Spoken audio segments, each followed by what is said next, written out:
This episode is brought to you by Smartwool. Don't wait for warmer days. Smartwool's Winter Run collection is powered by merino wool to get you out there all season. Adapting to changing conditions is what merino wool does best, so you can go far and feel good. Join the Smartwool mailing list to receive updates and 15% off your first smartwool.com purchase on full price products only. See terms for details. Hello and welcome back to the Shakeout Podcast. Thanksgiving is in the books, and that means it's race week on the streets of Toronto, as runners from around the world flock to the city for Canada's largest marathon, the TCS Toronto Waterfront. Headlining this year's elite field and Canadian National Championship is Ben Flanagan, Olympian, 5-time Canadian National Champion, and Road 5K record holder. Ben joins the show to discuss his much-anticipated marathon debut, why he chose Toronto, the training leading into this new distance, and what it's all looked like while balancing new duties as a first-time father. Ben, welcome to the Shakeout Podcast. Thanks, John. Stoked to be here. Appreciate you having me. Yeah, really excited to have you back on the show. Not your first time as a guest on this show, but my first time with the privilege of interviewing you. And I think no better occasion to do it than with your marathon debut coming up. We're a few days away from the gun on Sunday morning. How are you feeling heading into Toronto? Oh, man. Good. I mean, I'm nervous, obviously. It's like way different than any track anticipation. The closest I can relate to it is my half marathon debut, and way back in 2020 now. But yeah, that was like at the time, the half was like, I can't believe I'm running a full half, you know, and kind of that like fear of the unknown. It's a very similar, I've been thinking about that race a lot recently, when I haven't thought about that race much in the last few years. So, yeah, a little nervousness about like not knowing what I don't know, but feel like I prepared as best as I could. Yeah, absolutely. It is that step into the unknown. I think the marathon, more so than any other distance, especially for a track guy like you, is something that you really have no idea what you're going to get until you get out there and cover those 42.2 kilometers. You talk about moving up to the half marathon all those years ago. You've obviously had huge success at one time holding the Canadian record at the half. But in the last year and a bit, you've had a lot of success on the track. I mean, in 2024, you set PBs at every distance from the 1500 all the way up to the 10,000, made your first Olympic team in the 5,000. What was the decision like to move up to the marathon this year? Has it always been in the back of your mind that this was where you wanted to shift up in distance onto the roads full time, or has it come about more organically after such a standout year last year on the track? Yeah, a mix of both. I felt like I was always going to move to the marathon. It was kind of not an if, but when. The closest I was to moving up was at the tail end of my time when I was with Reebok and training with Coach Fox. A lot more of like kind of a distance road focused group and coach, and that's where I kind of started to see some of the success on the roads. I won Falmouth with him, Manchester Road Race with him, and ran my first half marathon with him. Shortly after that, I switched to On, moved to Ann Arbor, Michigan, and like immediately working with Ronnie, it was like my track legs just came back. And it was like such an intoxicating feeling, because it's like, you know, you just like, when you lose your stride in certain areas, like I felt like, I left college, was fast on the track, really figured it out after a bunch of years, felt like I wasn't kind of having the same success. And then all of a sudden it's like, oh man, this is what it feels like to run 59-second quarters feeling smooth again, And I kind of wanted to see like where that could take me. It was like all of a sudden like, oh man, maybe, because I just missed out on the Tokyo Olympic team. Yeah. And I'm like, oh, maybe I do have what it takes to make a team on the track. So Ronnie and I kind of decided, like, the main objective would be to make the World Championships. I missed Oregon because, I came off a broken toe and couldn't quite get everything back in time. Yeah, back in 2022. Yeah. And so Budapest was kind of like the pivotal moment for me, where it's like, okay, if I can make this World Champs on the track, I'm going to go for an Olympic bid on the track. Yeah. If I don't make it, maybe we have to go, like maybe I've done everything I can and it's time to throw the Hail Mary and try to make the team in the marathon. in a year, which now in hindsight would have been like, that's hard to do. Like that would have been like a whole nother beast to just like switch over last minute like that. Anyways, once I made the team in Budapest, I'm like, felt like I was capable of making the final. I didn't. I was like, okay, I have it. Like I can knock off a few more seconds. I think I can run at a 13:05, and we tried, and luckily it worked. Last piece to this friggin' long story is the point from there to the marathon was like, I felt like I was definitely starting to finally hit my ceiling on the track. Like I ran 13:04, 27:20. The only thing that really kept me wanting to go back was like trying to break 13 minutes. Like kind of these like very cool but like arbitrary goals. So I tried to keep a big picture, and I'm like, all right, if I'm on the track for another 4 years, am I going to medal in the 5K or the 10K? And I didn't think I was. I don't think it's impossible. I mean, crazier things have happened, but it wasn't going to work. And then given like my family situation changing so much, that was going to add another layer that was going to make it even harder. So yeah, once I didn't make that final in the Olympics, and kind of actually ended with a sour taste on the track in general, I was like, all right, I'm ready to like put this behind me and just go all in on the roads. Okay, so all in on the roads. I want to take a little bit of time to hone in on that statement right there, because as we mentioned, last year was such a phenomenal year on the track, and I think ostensibly for anybody on the outside looking in, when you look at the PBs that you ran last year, 13:04, 27:20, you ran a 3:39 in the 1500, a 7:40 in the 3K, so even the under distance stuff, the wheels were as good as they'd ever been, and yet you still had I'll say the wherewithal or the perspective to take a step back, zoom out, look at the bigger picture, and realize, hey, what I've accomplished is really phenomenal. And to do it all in an Olympic year, I think a lot of people don't understand how difficult it is to put those pieces together when you're up against the wall with something like the Olympics. You know better than anybody, after coming so close in 2021 and failing to make that Tokyo team, just how much external pressure there is. And yet you stick the landing, you put it all together in 2024. Was it difficult? I know that it ended on a bit of a sour note, not making the final. That's a testament to the competitor that you are. But was it difficult to say, okay, maybe this is as good as it gets on the track. Let's move our focus somewhere else? Because I think for a lot of athletes, when they have that type of success, it just feeds the fire, and they think, well, I've got to go another year. It's so tough to quit when you're at the top, and not that you've quit, you've moved up in distance, but how easy was that decision to actually say, you know what, I'm proud of what I've done on the track. I'm going to put a bow on it and challenge myself at new distances and new events? Yeah, that's a really good question. There was definitely things that made it easier. Like if you asked me like the day I ran that 13:04, like am I moving to the roads, that would have been the hardest time to be like, are you kidding me? Like I got 5 seconds. Like I might have 10 seconds. Catching fire. Yeah, and like what was so cool about that time and specifically is like, I was 5-6 seconds back from some of the best guys in the world. It was like I felt like I was the closest to like, man, I not only can like make a team here, like maybe I can be like one of the guys.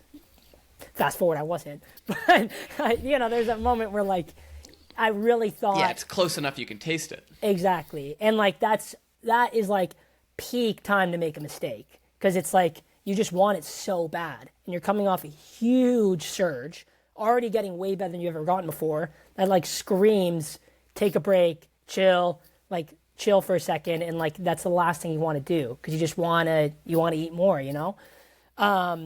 So yeah, that at that time it would have been really hard. Like what made it easier in July, like I just had so much change going on in my life that like the track was like, I already started to see signs of the track stuff, not like that feeling I was talking about earlier about intoxication, like that was going for sure. And like there's a couple of reasons for that, right? Like the situation we had when I first joined, very nice, it was different, like I loved it, the group was great, but like naturally, other guys spend a lot of time in at altitude, and I don't go to altitude just because I feel like it's too disruptive to the rest of my life. So I wasn't around those guys as much, and I the biggest thing is like I don't thrive on like speed naturally. Like I really need guys to pull me along for those sessions. I'm like, I need that type of training environment. And like once that was starting to not be the same as it was when things were going really well, it was starting to become noticeable that like running 62s, feeling good was really hard, and that's sub 13 pace. So it was like that track stuff just wasn't going as well. And like it became less fun because it's like this doesn't feel like the way it's supposed to, Whereas the strength stuff I've always kind of just been good at. Like if there was a day where Hobbs, Morgan, and Mason all said, hey, no, we're not coming today, I'd be like, all right, fine, I can run 19 minutes in a 4-mile tempo without you guys. Stay home. If we're running, a 39-second 300, I'm not doing that by myself, And like, don't get me wrong, those guys benefited me in all aspects, and I hope I did the same for them. But that was changing, and not to mention, there was talks with my wife and I, and we were at the point where we're thinking of starting a family, likely going to move from Ann Arbor entirely. So the environment was already changing a little bit, and I knew that soon enough I wouldn't be there at all. And already seeing signs of like, okay, sometimes I don't have these guys to like, oh, I'm not going to be around anybody that can run 13 minutes in a 5K. Like that became pretty hard to like accept, like I was in the right situation to train for that event discipline anymore. So that was a big piece of it. And then once, the Olympics was done, like we moved to the Cape, we find out we're having a baby. So many changes happen in my life where it's like, okay, the marathon you can do this type of stuff with, like the training allows it. It's a lot and you're tired a lot, but it's like you can get the workouts in. The track stuff, for me at least, there was a physical limitation where like I actually couldn't train at the certain level I needed to make the next step that I wanted. Without having those daily training partners that are able to pull you through the tough stuff and that kind of environment that you had with Ron Warhurst and very nice track club in Ann Arbor. Last thing I'd add to that is like, and I didn't want to, like that, like right. I'm phrasing it like I was dying to continue this journey, but like I no longer could. It was more like, okay, this is hard. I'm not like I was just so ready to change. Like I was ready for a change, ready for something different. Like that experience wasn't what it was when I loved it.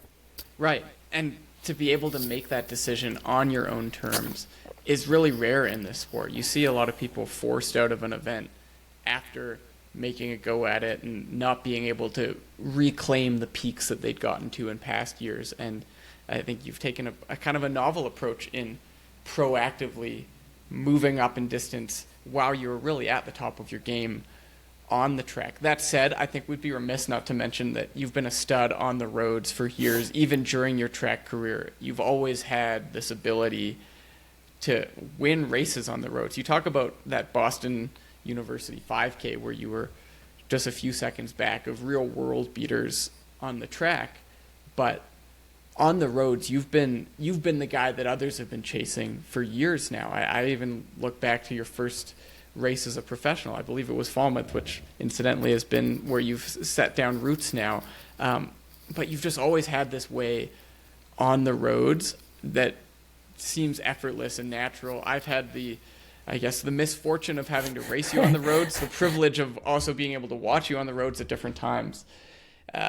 Has that always been a place where you felt more comfortable? I struggle to even put it into words, but talking with other guys on the circuit, you have this X factor as soon as we switch from the track to the pavement. Do you feel that way about yourself? Have you always thought of yourself as kind of a road specialist? Yeah, it definitely, like, the results are what made me feel that way, It's like I just found myself winning events that, like, winning came a lot more naturally on the roads than it did on the track. As well as I do, winning's hard, It's like to be in a good lineup and be able to win is like a lot of things got to go right.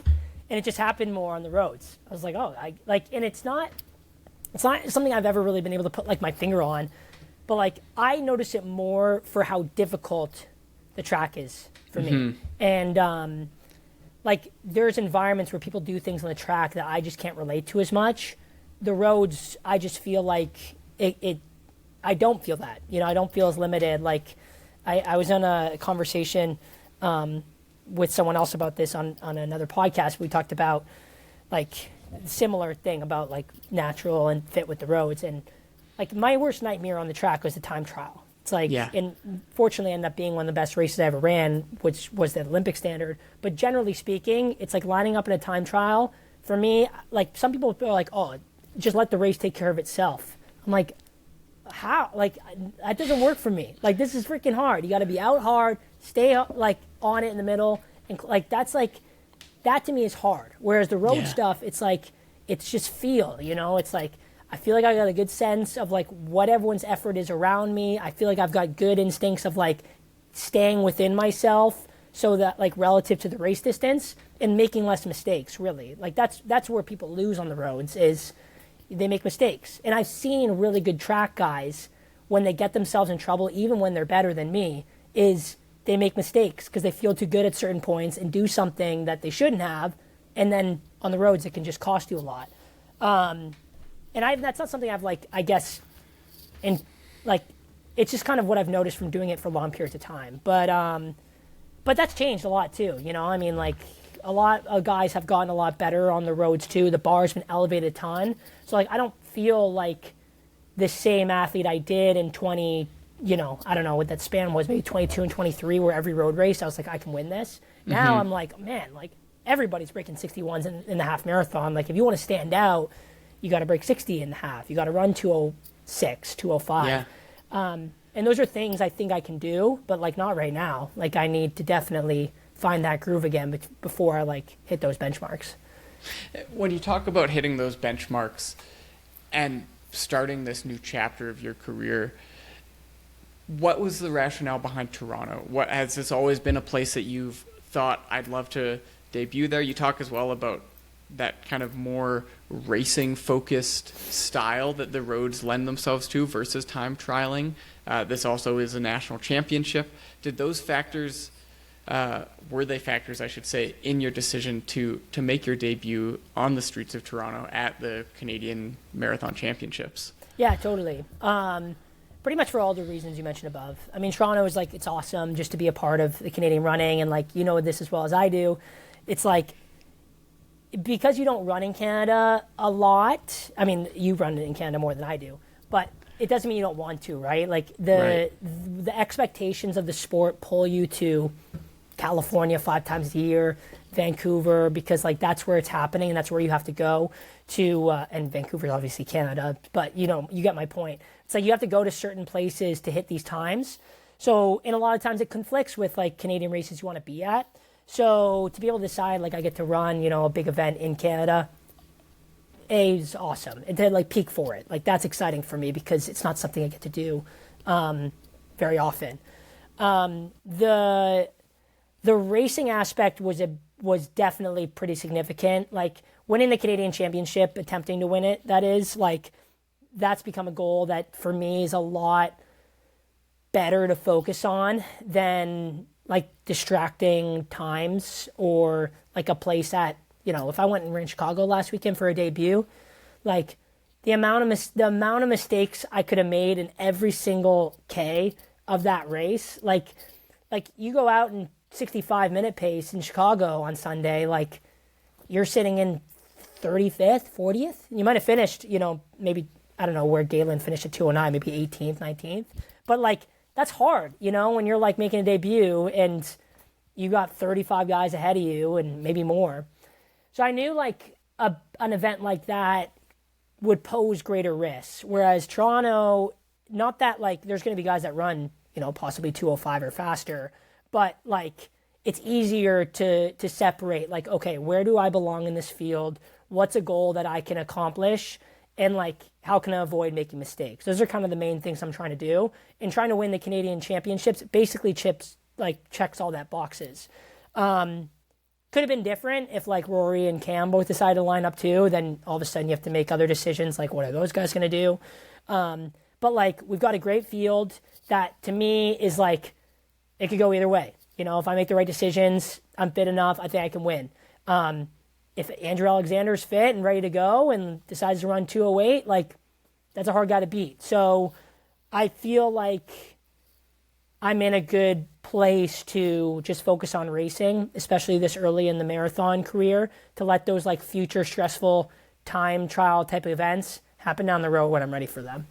Yeah, let the race take care of itself. And very few people ever win a race and feel like, oh man, I wish I'd run a lot faster. Like if you're winning the race, chances are you're doing enough things right that the time is going to come. You talk about guys like Rory who just ran under 2:07 for the first time, 2:06.49 at the aforementioned Chicago Marathon. Cam Levins, of course, still holding on to that national record in the mid 2:05s. We're really at a peak in Canadian marathoning. And these are guys who you have a lot of history racing against, both on the track and on the roads. Is it exciting to you to see other Canadians raising the bar right now? Because it's certainly not getting any easier to make national teams, to make those world and Olympic teams in the marathon, especially for someone who has already been making them at shorter distances. You're taking on a whole new challenge. Is that exciting? Is it daunting? Yeah, I mean, I think it's exciting. Like, I don't know. I feel like obviously making teams is always like the goal and it's exciting. But it's like the coolest thing about making the Olympics is like it's like a big box checked where it's like you can now put that to rest. Where it's like when you know, and you tell me if you can agree with this in your own experience. But it's like until that happened, you're just so stressed about it not happening. Yeah. You know, and that's when you kind of get these ugly thoughts of like, oh, I don't want Rory to run fast in the marathon. Like that directly conflicts with your own self-interest, you know? And now that's kind of gone. And like the next step is like, okay, obviously I got to make another team. That's going to be hard enough as it is. But like I want to have a successful Olympic experience. Those are my two goals. Mm-hmm. And it's like to have a successful Olympic experience, like I'm going to have to get good enough that like, not that making the team, it takes care of itself, because I don't like that way of thinking, because I think it is, like, it's hard. Like, let me put it this way. The year that I won NCAAs, like, I didn't know if I was going to win Big Tens that year. I do think I don't think it's like, I don't like this mindset that it's like, if you have this big goal and nothing else matters. I disagree with that. I think you build momentum with these smaller, like, intermittent goals. So, like, but my point is that, like, it's putting pressure on all of Canadian distance running to get in line with like the global expectations, more so than ever before, which is cool because that's ultimately going to make us competitive on the international stage more so than we already are, and I want to be a part of that, and I think everybody does, and like that's the fun way to look at it. So yeah, I think it's cool, and I think Rory in general has a way to like that he relates to other people. Like, you know, Rory's run fast, but like he hasn't like run, you know, these times that no one can relate to. Like he's a hardworking guy. People have seen him fail. People have seen him struggle. So I think it's cool for Canadians to see a guy like Rory having so much success because they can be like, oh, I can relate to that. Like maybe I can do this, you know, which is sick. So, yeah, we'll see. I mean, I'm excited about the state of the distance running. Like, I think it's cool. The better Canada can get on the international stage, like, the better. Rising tide lifts all ships in the harbor. You mentioned Rory and the success that he's been having. For some of our listeners, it'll maybe come as a surprise. You guys are now being coached by the same coach. He happens to be my coach as well, Jon Green. You've touched a little bit on some of the other changes in the past year, moving full-time to the Cape. You're now a new dad. As of, 6.5 months ago when you and Hannah welcomed Nora into the world. A big year of change at the start of a new Olympic cycle. You've already touched on needing time to learn this event and giving yourself a long enough runway to really master the marathon. What does that change look like from a coaching perspective, from a lifestyle perspective in the last year since you really made the decision to go all in and move up in distance as like a full-time half and full guy? Yeah, the first major change was getting on board with Jon. Rory and I, we got chatting in Spain and Paris about, this and that and blah, blah, blah. And that's where we talk about our coaching situations and things like that. And it was shortly after the Olympics when Rory decided to start working with Jon. And I always thought, highly of Jon. Obviously, he's most known for his big Molly Seidel medal in Tokyo.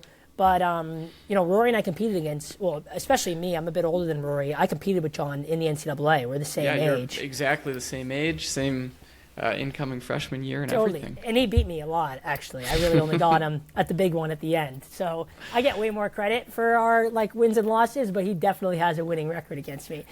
But all that said, I had an amazing experience with Ronnie, and, all of my best times to date have been under Ronnie. I mean, it was a massive chapter in my running story and helped me really believe in what I was really capable of. And the only reason I decided to change, I guess, aside from the appeal to Jon and the marathon, decided to leave the situation I was in with Ronnie is logistically, it became a challenge to do the stuff we were doing from afar. Yeah. And Ronnie, I loved seeing him at the track every day, absolutely thrives on site. And we talked in the fall, and I kind of expressed to him that I was looking to try to make a change and see if there was a format that better fit kind of my lifestyle as a remote athlete. And that's when I started talking to Rory about Jon, and he had amazing things to say, and I had one conversation with Jon and was pretty sold immediately. I mean, mostly just by the way he spoke about his belief and philosophies in the sport. It's been great. I mean, it's been very, it's been different for sure. And I mean, you and I can actually talk about this as an athlete of his as well. It's been it's definitely a blending of the worlds that I've come from. When I was with Fox at Reebok, it's very strength-based, very cross-country focused, not super sexy, which I there was a lot of things I liked about it. I hated that. In Michigan, by the end of my time there, our workouts were so sexy, and I got so much fireworks a couple times a week on the track. I remember hearing about these sessions here. Yeah. Just loved it, and I thrived off of that. And Fox's style is a lot more kind of chip on your shoulder, and that took some getting used to. Ronnie, a lot more the sexy side of things, killer workouts, things like that. Jon's interesting because it's we got the strong, we need the foundation, you need to be strong, but he puts together some bangers. You got to be ready to dial it up at some sessions that maybe I was a little surprised by early on about how intense some of them got. Yeah. But the longer we've been together, I'm starting to find our groove, and I've had some really solid results. The most notable one being my 61:30 at New York City Half. Yeah. Which, good time to brag, finished one spot behind Mr. 204 Alex Masai. Transitive properties. We're on 204 watch at Toronto this weekend. We could be. But it's been awesome, and better than just his formula of coaching by the book. His communication style has been really, really good for me. I've benefited a lot from the way he speaks to his athletes and manages when things aren't going perfect. It's been good. So we've learned a lot. I've been really happy with that situation. Obviously, seeing Rory run so well under him is a big confidence boost for all of us. But I don't know if you have anything you want to add in on that and your experience that resonates. No, absolutely. I think his coaching style is an interesting one in that it is he ticks a lot of those fundamental boxes. Get the mileage in. There's a healthy long run every week usually. But there are those sessions where there is a real push, and I think I've been able to watch Rory firsthand really dive into those sessions, and I imagine you've had some too, where the mixture of high-intensity workouts in the middle of pretty heavy volume blocks seems like a really difficult pill to swallow when you first see it written and you think, oh my gosh, he wants me to run that fast or that many reps at that pace, and he wants me to do it in the middle of a 95-mile week or a 105-mile week. And I'm not sure if it's simply because he's a peer of ours and he's younger, but at face value, there almost feels like, I want to say a recklessness, but in a good way, a recklessness, where it's like there's a potential I might blow up in this session, but if I do stick it, there's huge gains to be made. And you get enough of those sessions and use them intelligently, and it is a huge confidence booster. I've certainly seen that in Rory, where he's been prescribed workouts that are pretty touch and go as to whether or not they're actually possible. But if he does get through it, then suddenly the confidence goes to another level, which, I mean, Rory's a guy who feeds off of that confidence and off of that momentum. And so seeing that progression and seeing Jon kind of meter out those carrots of incentive of, okay, if you do hit this workout, it's going to take the confidence to another level. And I think that, like you mentioned, that helps the rest of us derive confidence for ourselves. You talk about that race. I want to circle back to the New York City half, midway through March, late March, right before your due date for your firstborn. Yeah. And that was your last race prior to Toronto. Was it always the intention to take a step back from, we'll call it the public-facing eye of racing, lining up? You're a guy who's had very busy summers for the last number of years with making Olympic teams, making the world team in Budapest, and then filling in all the gaps with those kind of iconic East Coast road races. Was it always the plan to take a step back, recognizing you have this marathon coming down the pipe, but we're also going to be learning the ropes, arguably the bigger stressor in your life this year probably, of being a first-time father? Walk us through the decision-making on how you've played out these last 6 months where you haven't raced, but I imagine you've been no less busy despite not having all these races on the calendar. Yeah, definitely was not the intention. I will say I planned on taking a good chunk of time off for the birth of Nora before and after, just to didn't know what we didn't know, and I figured I wasn't gonna be sleeping and stuff like that. After New York City, like that was the first real sign I got, because I ran in Houston as well, and that was like 2 months into working with Jon, so it was kind of like got a little, like, progress came along nicely, but like we weren't there yet. New York, I was like, okay, I'm with guys, competing with guys that like I feel like I should be at right now, and that was a huge confidence boost for me. And I wanted to, similar like I said before, I just wanted to eat more. I wanted to ride that wave.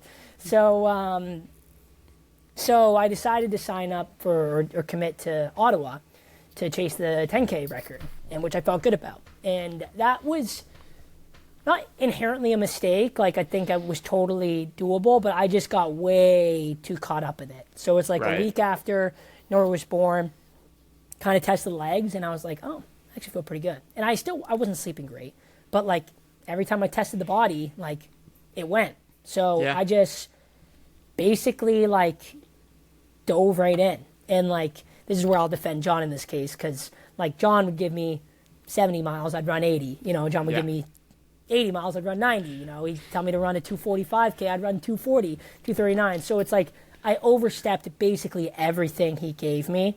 Yeah. And loved it. I was like, man, I'm freaking smashing everything. I'm going to go to Ottawa. I'm going to break 28. And one of my workouts went to warm up, and like my hip was just like gone. I was like, oh, this isn't good. So I had to take a step back, had to, take a week, had to pull out of Ottawa, which sucked. CPT broke my record, which is, obviously was sick for him. I like CPT. That's the only reason I say it like that. Yeah, so anyways, I had to pull out. This was like an ugly 2 months of like gray area running. So I finally got like a clear diagnosis that I had a partially torn labrum. And that was, that's not good, right? So had to then take a step back again. So all this fast forward from like, from April to July, it's pretty much like just a mess, like nothing productive. And then it wasn't until the end of July even I was running like over 50 miles a week. So this like going into hiding, well, that's not what happened. It was like very much like a mess behind the scenes. And my cousin just got married in Bosnia, and I was the best man at his wedding. So I went to Bosnia for the end of July, which is, it's just a big trip. And once I got back from that, early August, it was like, all right, time to like see what The body has. And I kind of knew, like, I was at 2 strikes, and it's like, if I have another setback, like, I'm going to have to not run this marathon. And things started to go right. So built mileage, got some good workouts in. Everything was great. It was short, like end of August or mid-August wasn't that long ago. So I feel like I'm a way better athlete than I was at the beginning of the build. I feel like I could use another 2 months. I mean, in most cases, who can't? Yeah. But, it's where I'm at now. I feel like I'm good enough to, like, put on a good show. It's just not, like, the outcome I would have predicted coming off of that race back in March. Yeah, totally. Like you said, you get hungry for more coming off a great result. Do you think, though, there is something to be said for having that expedited build, we'll call it? You're someone who has a history of, just catching fire and going from good to great. Do you think in any ways maybe this shorter build has allowed you to get the quality that you need without adding a whole lot of the extra stuff or getting too carried away, especially with a new event like the marathon, where you hear time and time again of guys who leave their marathon debut somewhere a month back in training with a super hard, sexy long run or something that crushes them? Do you feel like maybe in some ways you'll benefit from having that abbreviated build up towards Toronto? I hope so. We're about to find out. Yeah. We'll touch base this time next week to see if it all worked out, if this is the new go-to formula. I will say I totally agree with that concept, though. I mean, honestly, like, a lot of my best years have come after forced resets because I was too stubborn to take them off, that my body just broke. My sacral stress fracture back in 2017, my femoral stress fracture back in 2019, broken toe back in 2023 or 2022. Like, those are all moments where it's like, I didn't take time off because I chose to. My body made me, and I was better for it. And this is a similar situation, and we eventually did the right thing and backed way off and built slowly, and hopefully that pays off. The biggest reason, to bring this all the way back to the beginning of this discussion, the only reason I don't have a more confident answer is because it's a marathon. You know, if I did 12 by a quarter at 63 off a minute, I'd be like, hey, I'm good. I'll run 13:10 this weekend. But it's like, with an event I've never tried before, I'm like, I think I'm good, but, I would have liked the idea of running a couple of more of those sexy long runs that were counterproductive. Like, they would have made my head feel better, but, like, who knows if they would have actually added the value I think they would have. It's that fine line between stroking the ego enough to go to the starting line confident while keeping the body in check to actually get on that starting line and finish the race feeling healthy. And Ben, we certainly hope that your best day of this build comes this Sunday, October 19th, on the streets of Toronto. Wishing you all the best for it. Thanks so much for taking the time to share with us your build for it, all the prep that's gone into it. And excited to watch as you take on this new chapter and begin what will hopefully be the next phase in a really long and fantastic career. All the best this weekend in Toronto, Ben. Thanks a lot, John. Appreciate you. Huge thanks to Ben for contributing to this week's episode. He toes the line this Sunday, October 19th, at the TCS Toronto Waterfront Marathon and Canadian Marathon Championships. So be sure to give him a follow on Instagram at Ben_Flanagan. Canadian Running will also be on the scene, covering all the storylines from the biggest weekend of the year for Canadian marathoning. So don't forget to check out runningmagazine.ca and at Canadian Running on social media to make sure you don't miss a thing. You can follow us on Facebook, Instagram, and X at Shakeout Podcast. Don't forget to like and subscribe to make sure that you never miss an episode. That's it for this week. I'm your host, John Gay, saying thanks for tuning in, and we'll see you again soon for your next Shakeout.